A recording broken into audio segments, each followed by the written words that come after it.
Então, vamos falar dos acidentes por cascavéis, e as cascavéis elas são encontradas aqui no estado, mas é um acidente mais raro, né? Mas ontem a mais está apresentou os dados, e vocês vejam, é um animal que tem aquelas características que já foram faladas ontem pelo Luiz, né? Presença de chocalho na cauda e a fosseta loreal, aquela estrutura que tem capacidade de diferenciar variação de temperatura, uma estrutura de vitória. Onde ela é encontrada? Né? Ela é encontrada em regiões, em geral, mais quentes. Por exemplo, na floresta primária amazônica ela é rara, na Mata Atlântica ela é rara, ela é muito comum no Nordeste, mas é encontrada aqui na região Centro-Oeste. Nós temos apenas uma espécie no Brasil, que é a Crotalus turicis, e tem várias subespécies. Não interessa para nós saber se trata de Crotalus turicis cascavel, ou Boruima, Crotalus turicis terribis. Basta saber que se trata de cascavel. Se por acaso há sinais de envenenamento, temos que utilizar um soro antitrotário. Vamos falar disso daqui a pouco. Aqui as ações do veneno. O veneno, então, ele tem ações. Esta ação aqui é mais ou menos semelhante à ação do veneno botrópico, que eu descrevi ontem, uma ação coagulante. Na verdade, o veneno só tem uma atividade coagulante. Ontem nós tínhamos falado, o veneno botrópico ativa a cascata da coagulação em vários locais. O veneno da cascavel não, ativa a cascata da coagulação só lá na parte de baixo. Depois nós vamos ver isso, que é a atuação do fibrinogênio formando a fibrina. Então 40% dos acidentes por cascavel também dão coagulopatia. Além disso, o veneno tem uma atividade neurotóxica que eu coloquei aqui entre aspas. Nós vamos falar dela depois. Né? E tem uma ação biotóxica. O veneno tem a capacidade de destruir musculatura esquelética de todo o corpo.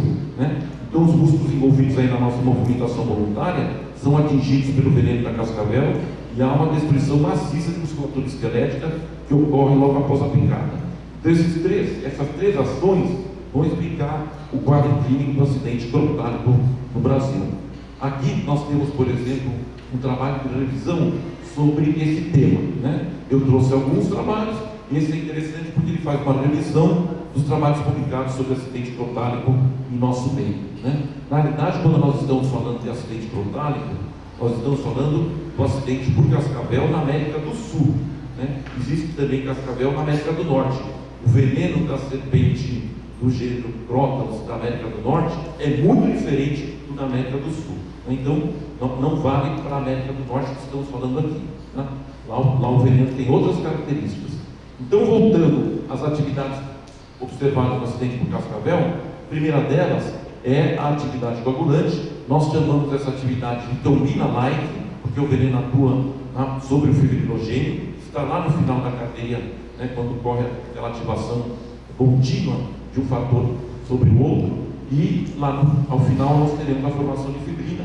O paciente também pode apresentar então alterações, porque os níveis de fibrinogênio do cérebro caem e a alteração do tempo de coagulação, se for feito coagulograma também se altera e a dosagem de fibrinogênio vai estar baixa. Essa alteração ocorre então com menor frequência quando comparado com o acidente botrópico. Menos da metade dos casos vão ser observados. Aqui não vou descrever de novo, né, mas é aquilo que já havia comentado ontem no acidente botrópico. Né? Tem aqui 2 tubinhos que saem, cada um com 1 ml de sangue, se mantém segurando a 37 graus, depois de 10 minutos inclina-se o tubo, tem que formar o coágulo, o sangue não pode escorrer. Se o sangue estiver escorrendo e coagular após 10 minutos, significa que há veneno circulante e está impedindo o sangue de formar o coágulo. Isso é indicação de soroterapia. Então, essa é uma das alterações observadas no acidente crotálico. Né? Aqui, algo muito importante, que é a ação neurotóxica, que estava lá entre aspas. Né? Como age o veneno da cascavel no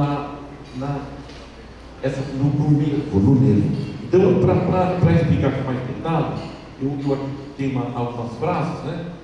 Essa ação é causada pela crotoxina, que representa metade do peso seco do veneno. Né?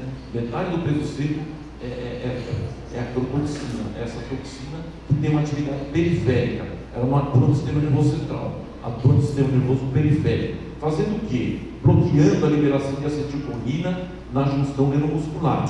Vou explicar isso com mais detalhe na próxima imagem. E esse bloqueio é chamado pré-sináptico, ocorre antes da sinapse. E isto leva à paralisia neuromuscular, leva à paralisia de múltiplos grupos musculares. Vamos seguir, porque essa função é muito importante para entender um pouquinho melhor. Então, uma pessoa é picada por uma cascavel.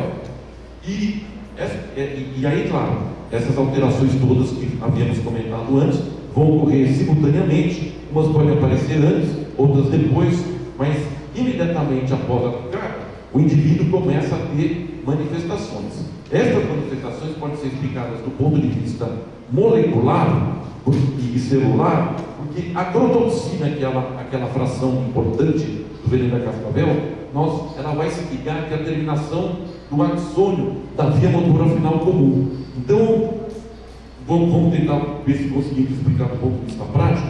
Eu estou aqui me manifestando, estou movimentando aqui minha mão. Para eu fazer a apresentação dessa aula, para vocês anotarem aí, existe uma informação que é dada pelo encéfalo e é transmitida até o músculo. Como isso se dá? Isso se dá através do neurônio que sai aqui do encéfalo e vai até a placa motora. Né? É o neurônio da via motora final comum. Ele atravessa lá a medula espinal, sai lá do encéfalo, atravessa a medula espinal, depois ele vai lá, né, para a placa motora. Então ele tem um trajeto periférico e ele vai encontrar lá a placa motora. A placa motora tem uma série de locais que estão aqui, são pequenas vendas que são ativadas quando é liberada uma molécula chamada acetilcolina.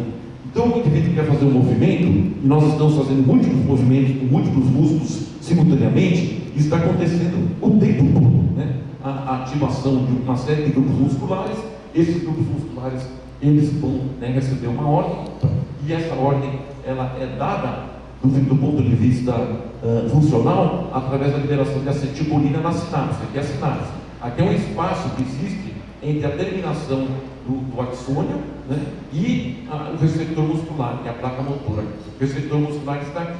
Então eu quero fazer um movimento, eu ordeno, por exemplo, que os músculos ligados a, por exemplo, a movimentação para elevar o braço, eles liberem acetilcolina, o seu neurônio da via motora final comum. A acetilcolina, ela preenche o receptor muscular, a saída de potássio dentro da célula, a entrada de sódio na célula e a contração muscular e o movimento.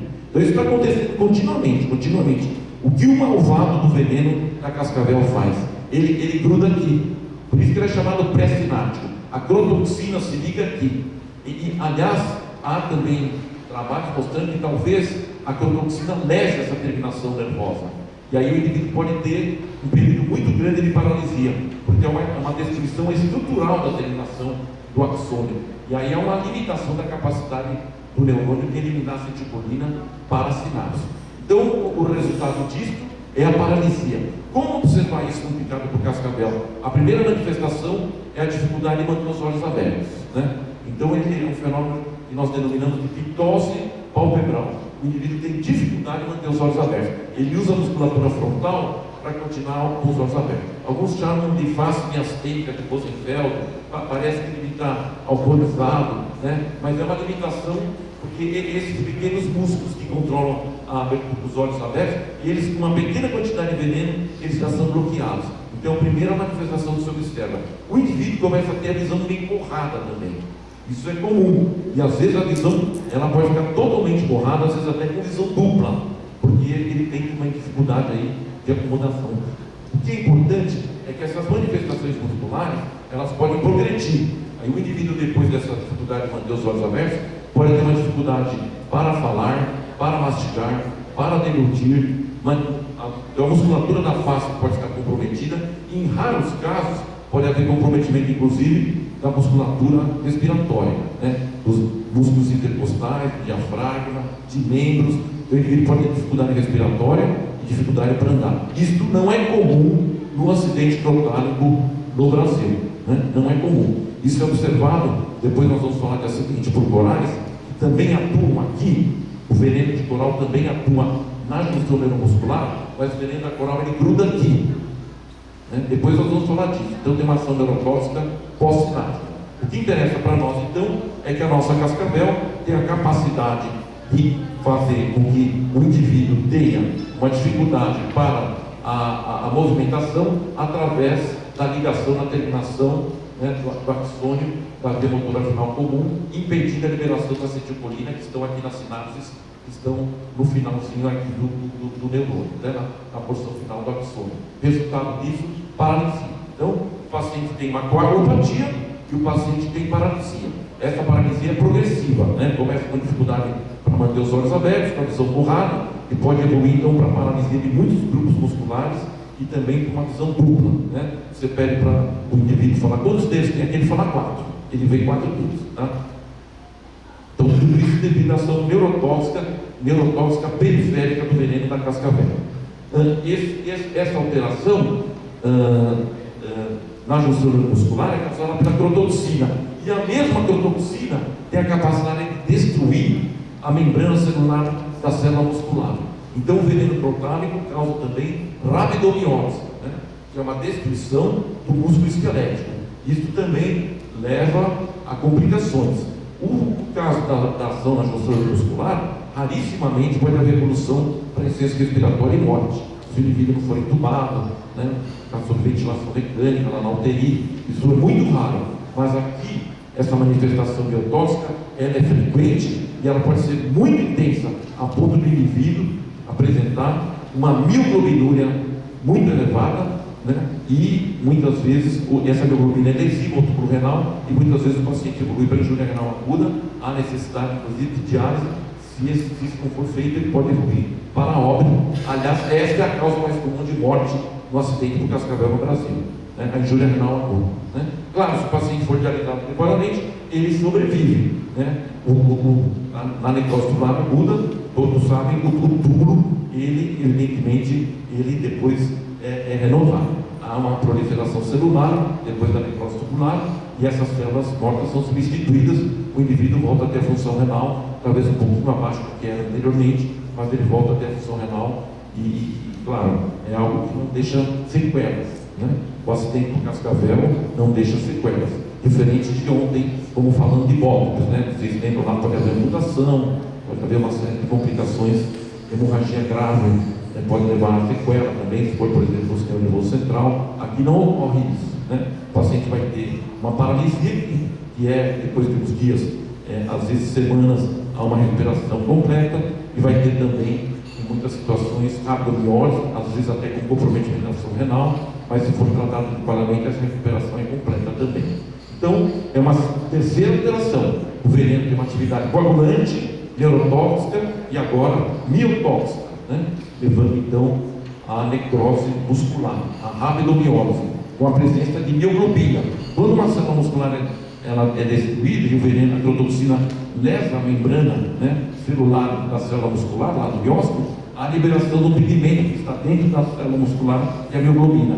Essa mioglobina é muito lesiva ao túbulo renal, né? É mais lesiva até do que a hemoglobina.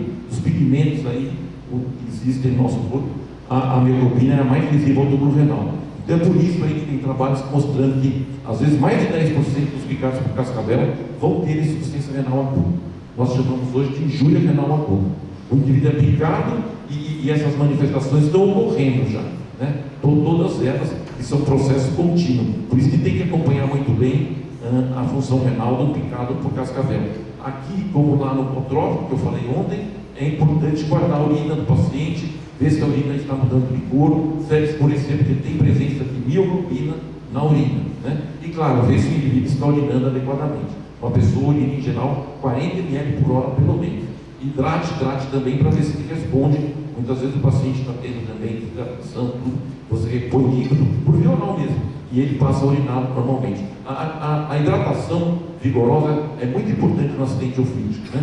Isso diminui a possibilidade do paciente evoluir para injúria renal aguda.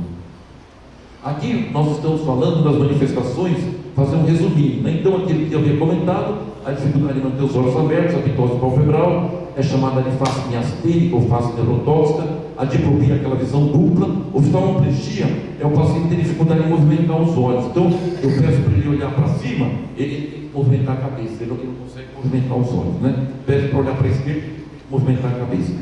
Então, ele tem também uma oftalmoplegia. Ele pode ter visão turva e ele pode ter, por exemplo, outras alterações, anisocoria, alteração do diâmetro pupilar e aquelas manifestações todas das a musculatura da face, né? Que dificulta uma fala, a mastigação, a deglutição, também fenômenos aí resultantes da ação neurotóxica do veneno crotálico. Raramente, como havia descrito, pode haver também a insuficiência respiratória aguda por comprometimento aí da movimentação da musculatura relacionada à respiração, né? Musculatura intercostal e aqui o diafragma. Continuando, o paciente vai ter precocemente nas primeiras horas dor muscular generalizada pela rhabdomiólise, pela destruição de músculos, destruição maciça, sistêmica dos músculos esqueléticos, né? Vai ter urina cor de chá ou avermelhado pela presença do pigmento, pela presença da mioglobina na urina, vai ter isso é muito importante, vai ter um edema discreto ou ausente no local da picada. Então, eu acho que aqui vale a pena fazer um reforço daquilo que falamos ontem, estamos falando hoje. Uma pessoa picada por uma cobra, a serpente não foi trazida. Se o paciente tem pitose palpebral, nunca é bótrix, e nunca é látex, né? Bótrix e látex nunca causam pitose palpebral, então essa é uma manifestação muito precoce no acidente por cascavel, às vezes em menos de uma hora ela já aparece, e ela afasta completamente a possibilidade do acidente ter sido causado por uma bótrix. Ontem o Flávio havia dito que mais de 10% do soro utilizado no Brasil é usado de maneira equivocada. É um acidente por cascavel e se dá o soro antibotrópico, né? Isso não pode haver. É muito diferente o quadro clínico do acidente botrópico do acidente crotálico. Quando ligavam lá para o Hospital do Brasil, quando eu trabalhava lá, e continuam ligando, espero que menos, pedindo soro polivalente, anticrotálico, antibotrópico, nós perguntávamos por quê? Por que a necessidade? Não, porque tem casos que ficamos na dúvida. É muito difícil ter dúvida em relação à diferenciação de acidente botrópico e crotálico. Por quê? Porque o acidente botrópico, ele não dá pitose palpebral, nunca, e ele dá edema no local da picada. O indivíduo foi picado no pé e começa a inchar o pé. E o acidente por cascavel, ele dá pitose palpebral e o edema no local é discreto.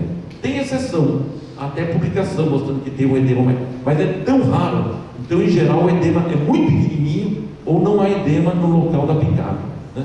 Então, o cascavel é muito diferente de bótrix. De uma maneira muito resumida, tem pitose palpebral sem alteração local, pensar em cascavel ou coral. Depois vamos falar de coral. Mas coral só dá essa alteração neurotóxica, não dá nenhuma outra. Não tem coagulopatía, não tem rhabdomiólise. E bótrix não tem pitose palpebral e tem o processo inflamatório no local da picada. De uma maneira bem resumida, nessas duas frases, nós resumimos o que falamos ontem e o que estamos falando agora, né? Para diferenciar então o acidente crotálico do botrópico. Os dois gêneros representam 98 a 99% dos acidentes no Brasil, né? Quem sabe diferenciar botrópico de crotálico conhece o que ocorre na nossa realidade aqui brasileira, né? E pode acompanhar, tratar 98% dos acidentes ofísicos. Porque coral é muito rara e látex mais rara ainda, né? Embora látex seja parecido com bótrix, nós já falamos disso ontem, só tem em mata primária, aí na floresta fechada, né? Muito raro em outro local. Aqui então, continuando, a urina vai escurecendo, porque a rhabdomiólise é intensa, o paciente tem uma liberação muito grande desse pigmento, da mioglobina, e evolui para insuficiência renal aguda. Ele para de urinar, a urina vai ficando cada vez, pode ficar até preta, uma coloração negra, né? Tanta quantidade de mioglobina no tecido, e você pode dosar isso através da presença de uma enzima que é liberada pela célula muscular. Não é só pela célula muscular, né? Mas num caso de acidente do cascavel, você pode dosar a creatinoquinase. Esse é um exame excelente. Os laboratórios em geral dosam creatinoquinase.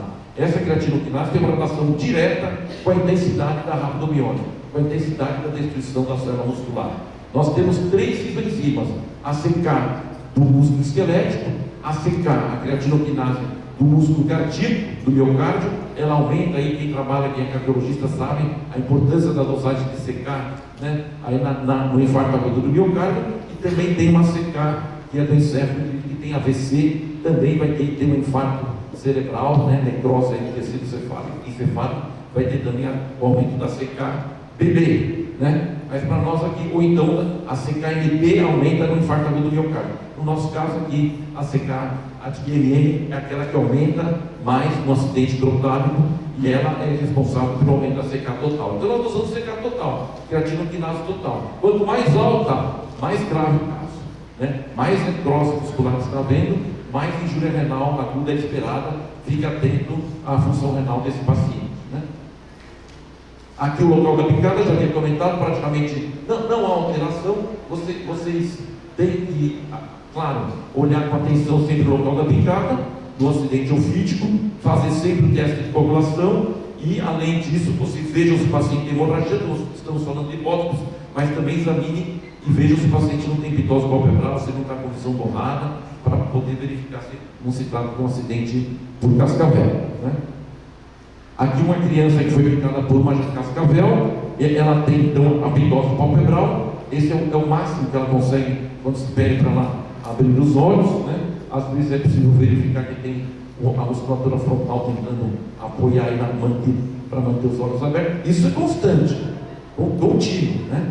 Então eu lembro que uma vez uma paciente, isso existe, né? Ela disse que tinha sido picada por uma coral. A coral também dá essa alteração.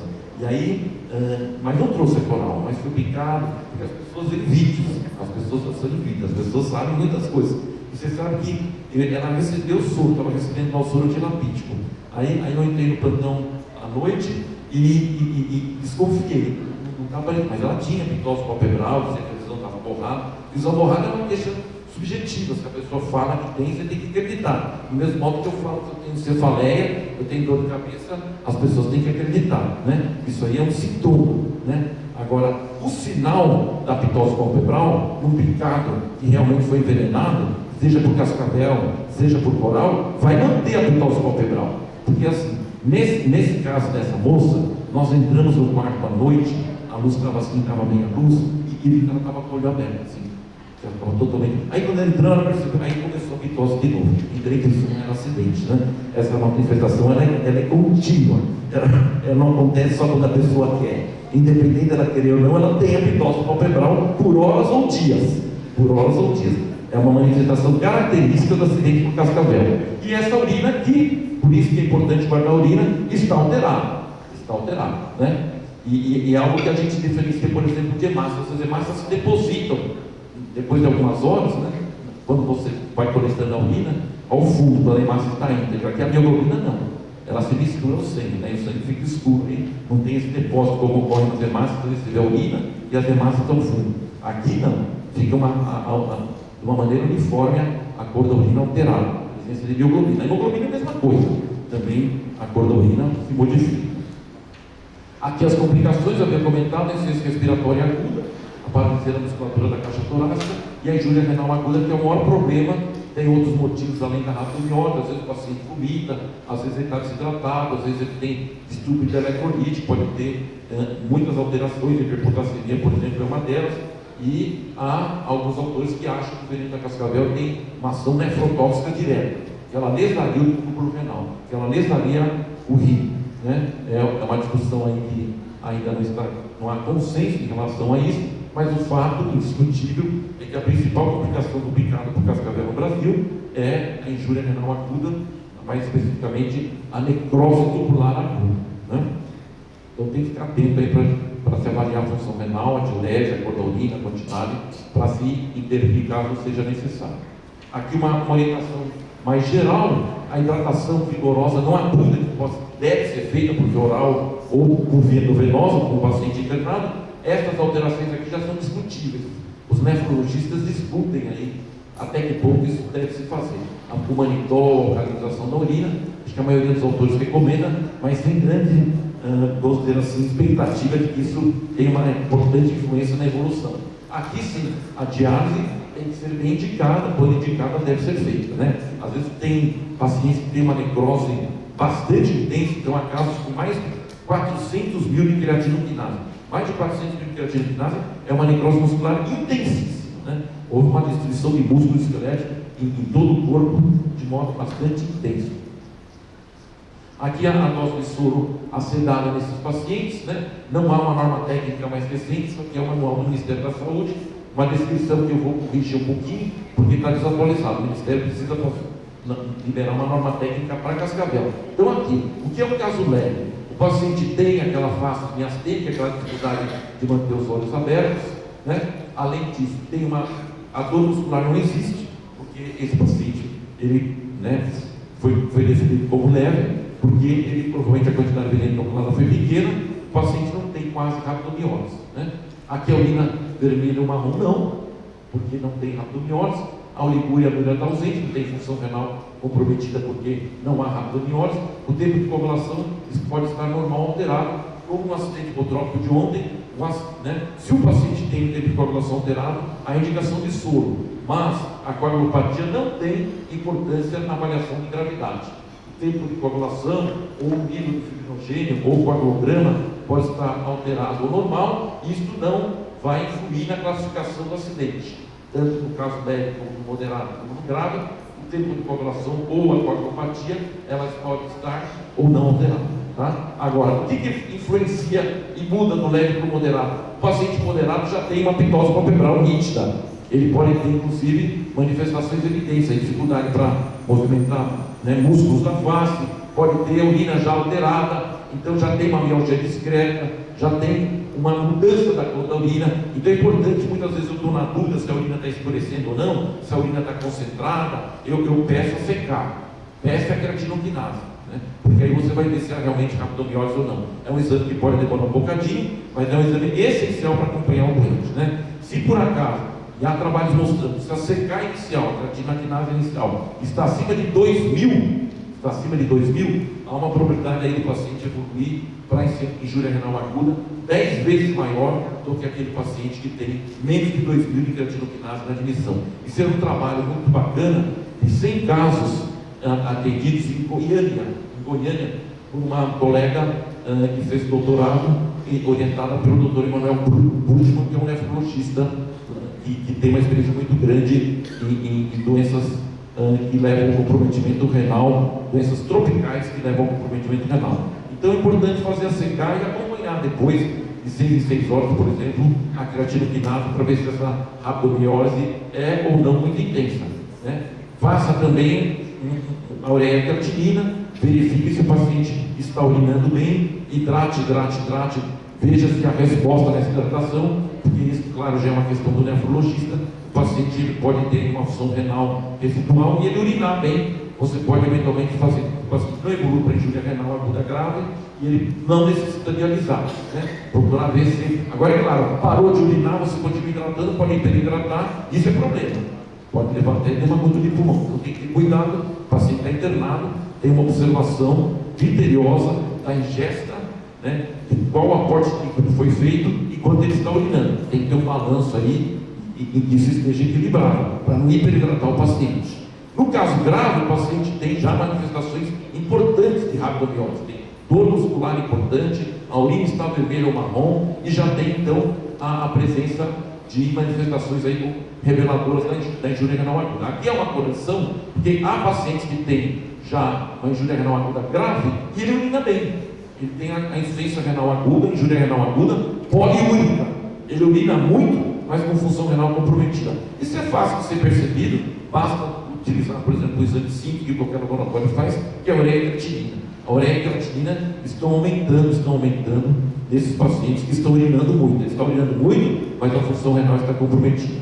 Não vou falar disso aqui, mas tem uma classificação mais recente chamada CADIGO, que é uma classificação da Sociedade Internacional de Nefrologia, que define, né, KDIGO, que define muito bem como se deve avaliar um paciente que está sofrendo lesão renal, independente da causa. A causa aqui, fundamental, é a rabdomiólise, mas independente disso, nós temos hoje essa classificação, é a mais utilizada no mundo. Hoje ela serve para acompanhar o paciente, né? Ela tem relação com a quantidade de urina que o indivíduo tem, com a ureia creatinina, há parâmetros muito claros lá, muito objetivos em relação a avaliar a função renal do paciente que está sobre sofrimento do parênquima renal, da função renal.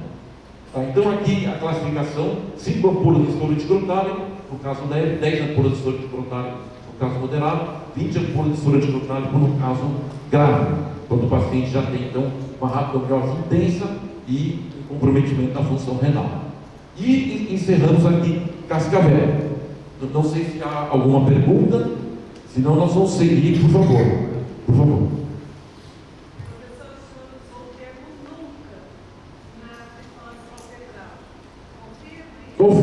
nunca, nunca, não há exceção. Em medicina é muito duro você fazer essa afirmação, né? Mas assim, eu quero que um raio caia sobre minha cabeça de um paciente. É verdade, não é verdade. Eu, às vezes, do mesmo modo eu posso afirmar que todos nós um dia morreremos, né? Eu não sei depois o que vai acontecer, mas nunca existiu um único caso de acidente hipotrópico, não só no Brasil, como na Venezuela, na Colômbia, no Chile, que tenha levado a pitose palpebral.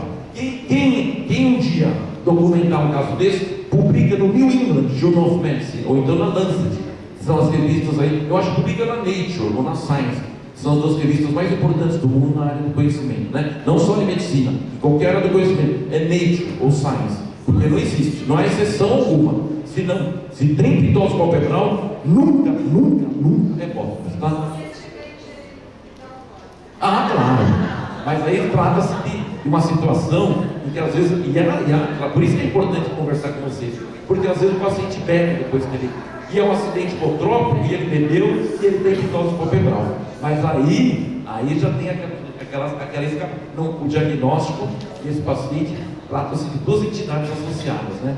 Ele tem acidente hipotrópico e ele bebeu, eu não vou dizer guaranás, né? Bebeu algo que tem provavelmente um conteúdo alcoólico elevado aí, está explicado, claro. Essas situações não estou incluindo, né? Mas aí não é o veneno da bótox que causou pitose palpebral, né? Mas é importante isso. Ou fez botox. Não, então aí aparece todas as outras doenças, né? Como é que é o seu nome? Oi? Então, dona, porque aí entra um diagnóstico diferencial, evidentemente um acidente hipotrópico e qualquer outra doença que possa levar a uma paralisia da junção neuromuscular, seja lá por que for, né? Seja lá por que for, é compatível com um acidente hipotrópico, com um acidente que confunde o caso com um acidente hipotrópico. Uma pessoa, por exemplo, pode ter uma doença chamada miastenia gravis. É uma doença que o cidadão produz anticorpo contra o receptor muscular que está lá. Então a acetilcolina é liberada na sinapse, mas enquanto o receptor muscular preenchido por um anticorpo. O indivíduo faz anticorpo contra o receptor muscular. Ele tem paralisia. Esse paciente, se ele for picado por bótox, ele pode ter pitose, mas não pelo veneno da bótox, porque ele tem miastenia grave. Pode-se achar outras situações aí, além de alcoolismo. O que nós estamos falando assim, nunca o veneno botrópico vai causar pitose palpebral. Oi. Eu coloquei a situação porque quando às vezes chega no pronto atendimento, isso ocorre com indígena, claro. Eles dão uma pinga, alguma coisa assim, e pode o peão de fazenda, né? Claro. Então isso pode acontecer. E aí se a gente não pode confundir, eles chegam afirmando, foi cascavel, né? E aí se você não, às vezes até dar uma cheiradinha para ver se não tem álcool. E você sabe que a população, infelizmente, não temos que ter confiança absoluta no que o paciente fala. Às vezes ele fala, tenho certeza, doutor, que eu fui picado por uma cascavel.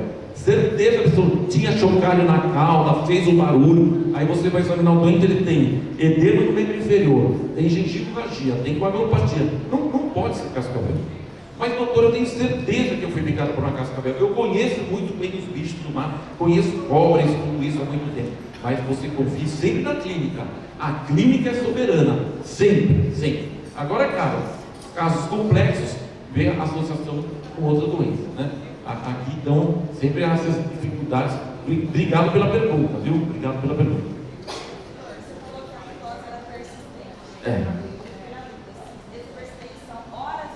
Horas e dias, até dias, né? Eu não publiquei, mas teve um acidente, por isso que eu falei que lesa, às vezes, a terminação da via motora final comum, né? Do neurônio da via motora final comum. Teve um caso no Emílio Ribas, que o paciente foi picado, e ele tinha coagulopatia, e esse paciente acabou tendo uma hipótese de uma outra doença lá no Emílio Ribas. Ele não viu a serpente, né? E aí demorou muito para se dar um soro. Esse soro só foi dado, acho que no segundo ou terceiro dia, porque o colega que estava atendendo no pronto-socorro do Emílio Ribas também trabalhava no Hospital Vital Brasil. Aí ele falou, e se acidente por cascavel? Aí deram o soro lá na dose tratamento de caso grave, 20 ampolas de soro anticrotálico. Esta paciente, era uma mulher, ficou 40 dias sob ventilação mecânica. Ficou com paralisia da musculatura respiratória por 40 dias, né? Então leva a terminação da via motora final comum, porque demorou muito tempo para o soro sedado, né? Mas pode acontecer de horas, dias, semanas, né? Tem caso não publicado aí de 40 dias. Doutor Francisco, uma dúvida. Na dúvida, né, a gente tem acesso ao botrópico crotálico, né? A dosagem seria a mesma? A mesma. Boa pergunta, Dora. Boa pergunta, que eu esqueci de falar disso. Então, a capacidade de neutralização do soro antibotrópico, anticrotálico, é a mesma. Então, se por acaso você não tem o soro antibotrópico e você tem que tratar um acidente grave por bótricos, por exemplo, o paciente chega chocado, ou com hemorragia grave, você pode dar 12 ampolas de soro antibotrópico ou 12 ampolas de soro antibotrópico anticrotálico. A quantidade de anticorpos que tem na ampolinha de soro antibotrópico anticrotálico é maior, porque tem que neutralizar os dois venenos, né? Então a dose é igual, tá? Não muda. Quando eu falo aqui de 20 ampolas de soro anticrotálico, nós estamos falando de 20 ampolas de soro antibotrópico anticrotálico, tá? Agora eu sei que a produção de esse polivalente antibotrópico anticrotálico é pequena, né? A ideia não é produzir mais, é que vocês possam saber identificar a diferença clínica, né, entre um acidente e outro, mesmo que a serpente não tenha sido vista, né? Mas está perfeita a sua pergunta também. Podemos seguir para a coral verdadeira?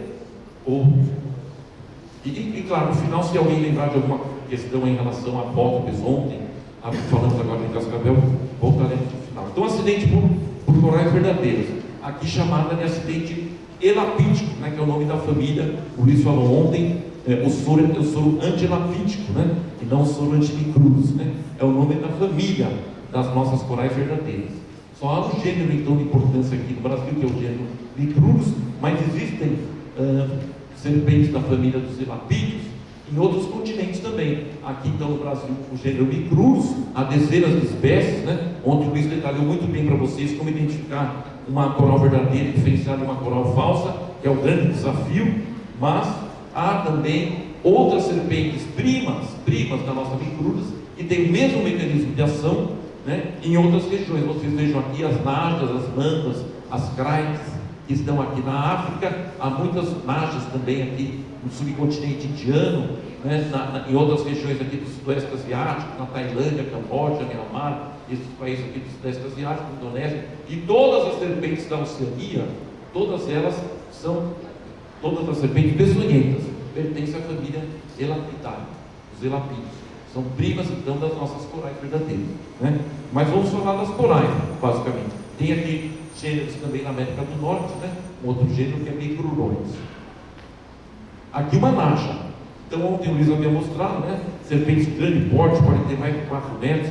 Então elas levam então a paralisia, né? Nós vamos falar um pouquinho do mecanismo, já comentei antes no nosso acidente com cascavel, vamos detalhar daqui a pouco. Essa serpente pode injetar uma quantidade muito maior do que uma coral verdadeira. Então há casos de morte em menos de 1 hora por acidente por naja, né? E na Índia, alguns acreditam, eu tenho cá minhas dúvidas, que poderiam ocorrer até 10 mil óbitos por ano na Índia por acidentes ofídicos, né? Eu acho que talvez esse dado esteja um pouco acima do que é a realidade, mas de qualquer modo é um problema importante lá. E evidentemente eles têm dificuldades também na produção de soro, na distribuição descentralizada de soros. A necessidade desse paciente, evidentemente, além da soroterapia, ele tem que ser encaminhado para UTI, entubado, mantida a ventilação mecânica pelo período que for necessário, porque esses pacientes, eles têm, né, quando são picados, aqui um acidente por naja melanoneuca na África. Então, essas serpentes são muito importantes em outras regiões do mundo, as serpentes elapídicas, né? Não são importantes aqui no Brasil. Aqui é um acidente incomum, um acidente raro, né? É pouco frequente aqui no estado, é pouco frequente no Brasil. Mas não é isso que ocorre em muitas outras regiões. Infelizmente, aqui na África não há soro disponível, né? Então, se acredita que a letalidade num acidente ofídico na África talvez seja 10 vezes maior do que aqui. A letalidade no Brasil é de 0,5%. Né? De cada 200 pessoas picadas no Brasil por uma serpente peçonhenta, uma morre. De cada 200, uma morre no Brasil hoje. Né? Queríamos que fosse 0,1%, que fosse 5 vezes menor. Aí a questão do Programa Nacional de Controle de Animais Peçonhentos. Tem bastante soro, né? O soro brasileiro é bom, é muito bom, mas o soro tem que estar perto do doente que foi picado. Esse é o grande mistério, essa é a grande solução, e para tudo a solução nessa vida, né?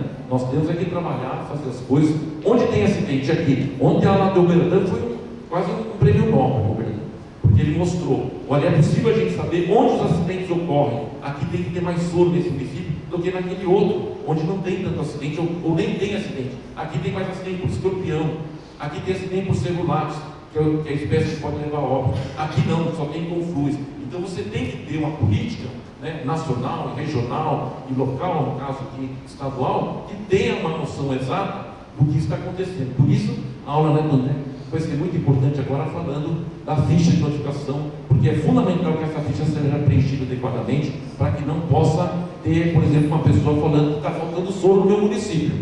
Não pode acontecer. Se lá tem, sei lá, 20 acidentes por ano, tem que ter 20 ampolas, tem que ter uma quantidade de soro para tratar 20 casos, porque tem 20 casos lá e vem se repetindo, um ano tem 18, outro 22, então aquele município tem o direito de exigir 20 tratamentos, pelo menos.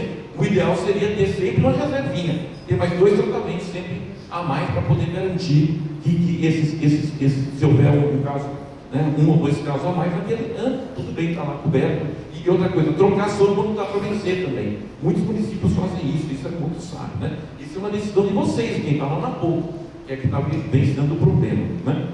Mas, voltando aqui para as nossas corais, muitas espécies, né? E elas são menores aí do que, por exemplo, uma naja, muito menores do que as najas, por exemplo, que são encontradas na África e na Ásia. Isso já foi falado ontem pelo nosso colega Luiz. Aqui também o Luiz, com muito mais propriedade do que eu, já detalhou como separar as corais verdadeiras das falsas, com 2 exceções lá da Amazônia, né? E aqui, evidentemente, nem tudo é sempre ou nunca, né? Aqui nós temos um exemplo disso. Às vezes, as falsas corais também podem ter anéis complexos.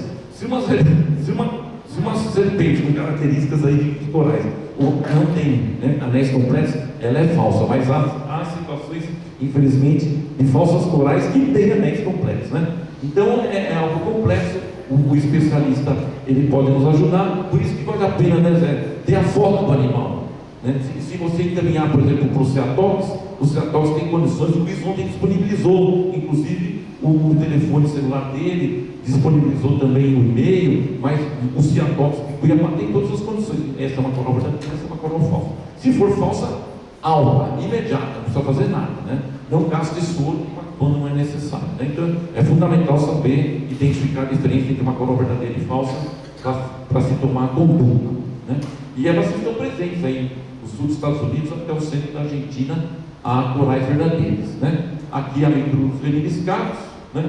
Vocês já tiveram uma aula ontem muito bacana sobre isso, né? Aqui a ação do veneno, exclusivamente neurotóxica.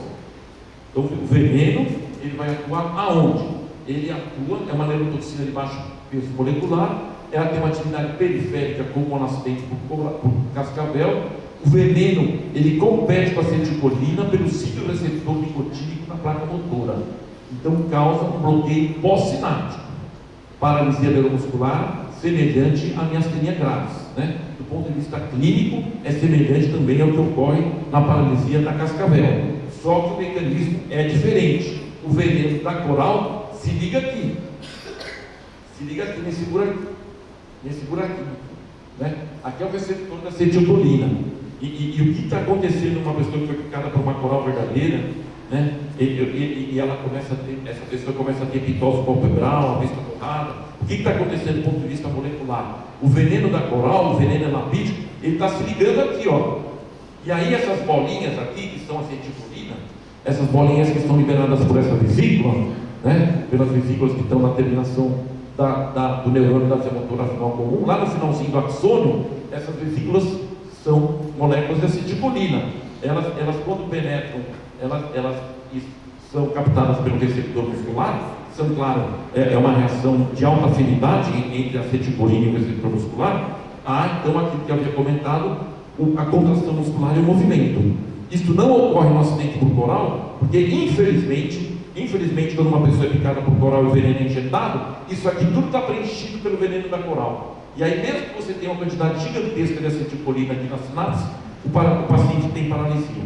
Ele não consegue, muitas vezes, movimentar a face e tal. E quando é picado por serpente de grande porte, aí, que não acontece no Brasil, né, mas pode acontecer, e é frequente na Europa, na África, na Ásia, mamas, craites aí, que são muito grandes, o indivíduo morre em ciência respiratória.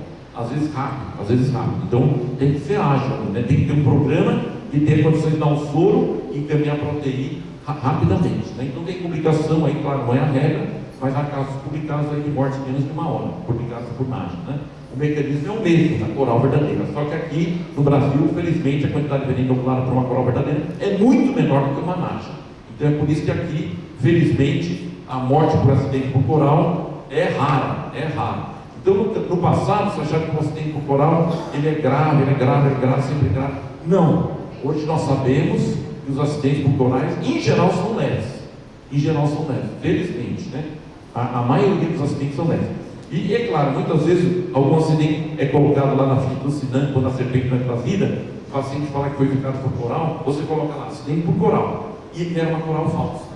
Mas fica lá como se fosse coral verdadeira. Ele não trouxe, você tem condições de avaliar, né? Mas há também nos acidentes por coral, mais do que nos acidentes por bótox e por crótox, dry bite, ou picada seca. Acidente por uma coral verdadeira e que o veneno não foi inoculado. Então, repetindo aquilo que falamos ontem, picado por cobra peçonhenta não é igual a soro sempre. Você interna o paciente e vê se ele tem alguma manifestação. Se tem, é um soro de acordo com a gravidade.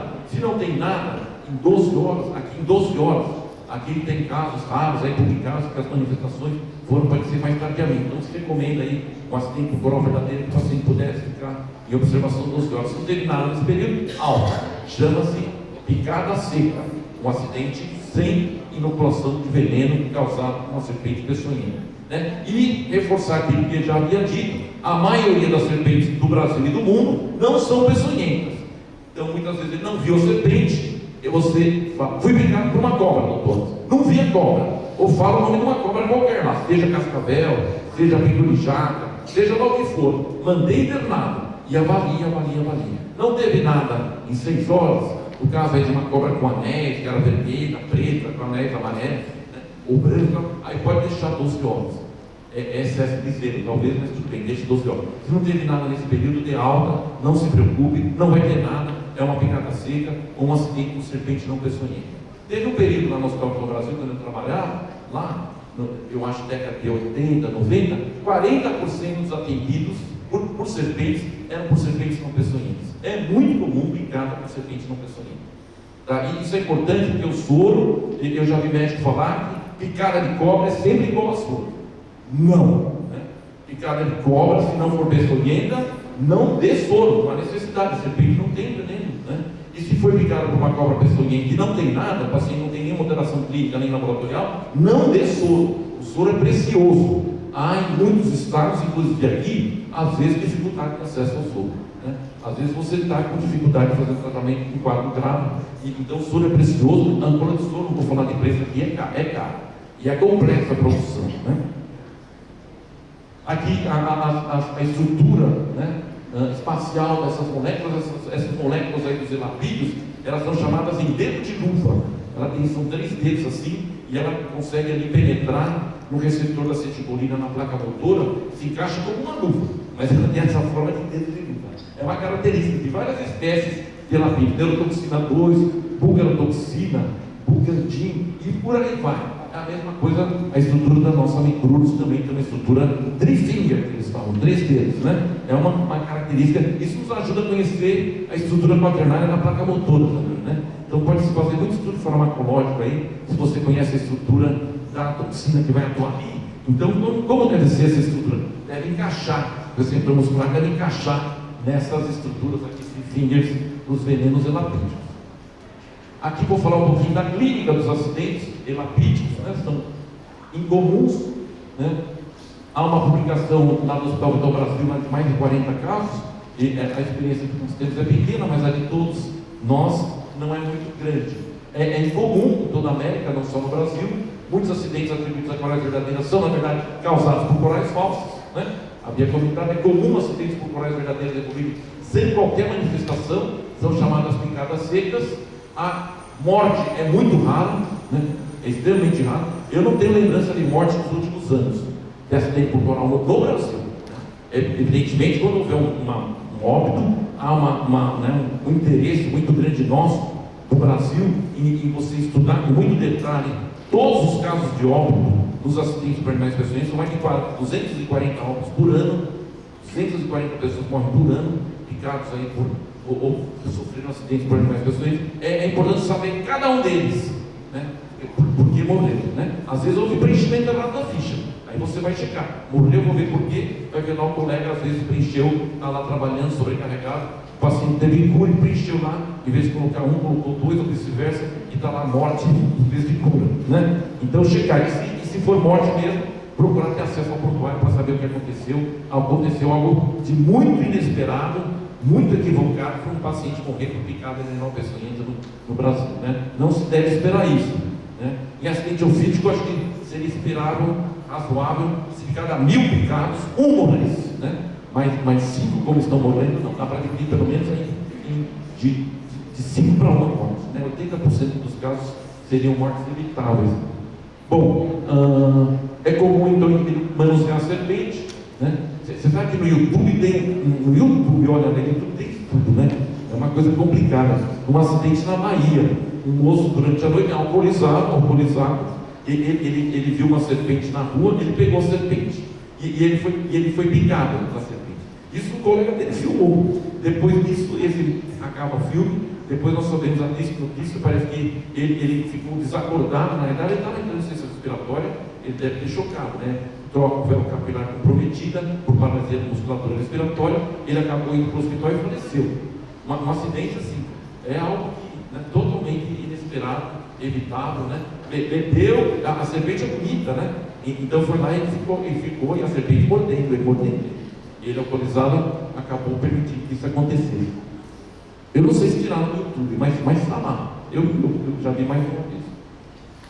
E o local mais comum dentro das mãos ou as mãos, né? É muito comum nessa situação aí. O paciente pega uma serpente e acaba sendo picado, né?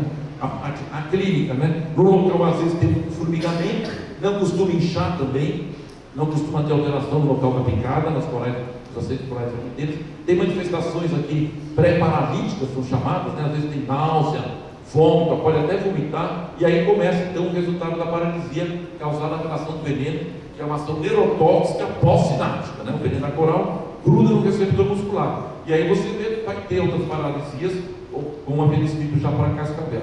Flacidez dos músculos da face, então aqui qualquer músculo pode ser cometido, oftalmoplegia, anisocoria, pode ter toniose, vitríase, visão dupla, dificuldade para a deglutição, a fala, a mastigação, e pode então ter raramente, infelizmente, a insuficiência respiratória. Aqui um caso lá do Hospital Vitor Brasil, foi picado aqui na região maleolar, né, do calcâneo, não tem nenhuma alteração local, às vezes um formigamento aqui, e tem a mitose palpebral, a imagem está muito boa, mas é só isso. Não tem coagulopatia, não tem rabdomiose, não se confunde então com acidente por cascavel.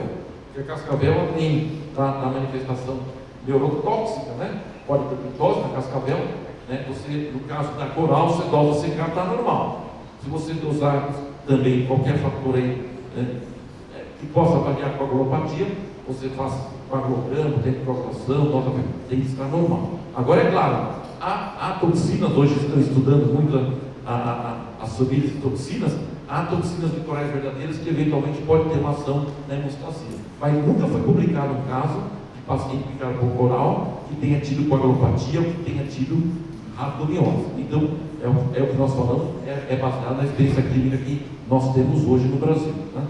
Mas sempre pode haver novidades. Então, acidente por coral verdadeiro, ação exclusiva na junção neuromuscular pós-sináptica. Única complicação possível é a insuficiência respiratória aguda. Tratamento: identificar o gênero e possível espécie. A ideia é dar foto e mandar foto para o centro que tenha. O José conhece, os colegas, né, que tem um grupo lá, Emergência Ciatox, né? E lá também tem um monte de colegas biólogos, herpetólogos, aracnólogos e outros órgãos que podem falar o nome e sobrenome do bicho, na hora. Uma coisa que funciona bem, os CIPs têm acesso a isso. Eu acho que tem mais de 250 hoje profissionais, né, Zé, nesse grupo aí, muito bacana, porque ele funciona 24 horas por dia. Qualquer pessoa que tenha, por exemplo, qualquer acidente aqui, no Mato Grosso, pode entrar em contato com o Ciatox. É Ciatox ou CIT? CIAV. Vai virar Ciatox, tem uma proposta, se for aprovada, vai virar que é algo mais amplo, vai ter muito mais recursos, né? E aí essa identificação é feita, muitas vezes, em poucos minutos, e aí o problema é resolvido, né? Aqui no caso, o que fazer? Limpeza local com água e sabão, local da picada, pode-se fazer uma bandagem, alguns que comentam aí, não comprimir muito, né? Mas, por exemplo, um lençol em volta do local da picada, gelo proximal, isso é muito questionável, porque o veneno é absorvido também por veias profundas, por linfáticos profundos, provavelmente atrasa um pouquinho a absorção do veneno, né? Mas é algo que o pessoal lá na Oceania recomenda, é algo que alguns colegas também dos Estados Unidos recomendam, né? A avaliação frequente das manifestações pré-paralíticas, veja se o paciente está enxergando bem, veja se ele não está com a visão já meio borrada, veja se ele não tem pitose palpebral, para poder ver ou não se há indicação de soroterapia, né? E manter aqui um exagero muito grande, 24 horas, que tem um caso do cidadão que acho que 18 horas depois que tem manifestação, mas acho que 12 horas é um tempo mais do que adequado para observar o paciente picado por coral. Aqui